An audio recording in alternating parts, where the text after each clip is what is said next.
The first man and the first woman have two sons, Cain and Abel.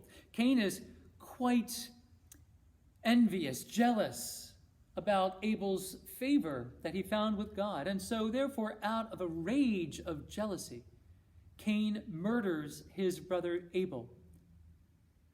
Later, God comes to Cain and asks him point blank, "Where is your brother Abel?" And this is how Cain replies. Genesis chapter 4. "I do not know. Am I my brother's keeper?" "Yes, you are," God says.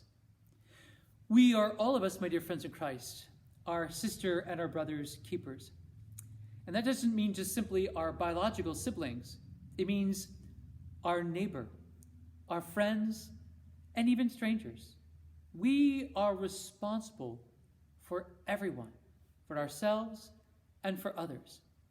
If we see something wrong that is happening, it is incumbent upon us that we intercede and intervene and stop the wrong from happening.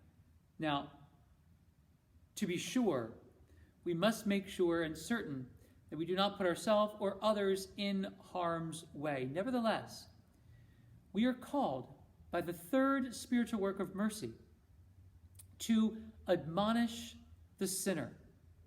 Now, that word sounds really harsh, like you're judging someone or putting someone down or reprimanding them really harshly. Reprimand actually means, or admonish means to warn someone to avoid a particular behavior or situation. So to admonish the sinner, if we see someone acting in a way that is not in concert with their salvation, it is incumbent upon us to tell them. Now, first, we cannot act as if we are holier than thou. 2, we have to do it in a way that's charitable, loving, and kind. 3, we must do so as Jesus himself would do. What does he say? He says this in Mark's Gospel, chapter 18. "If your brother sins against you, go and tell him his fault between you and him alone." So we have a conversation with someone, and we tell them, "You're made for more. This isn't who you are. This isn't why God made you. God wants more, not just from you, but God wants more for you. And this activity isn't what God wants for you."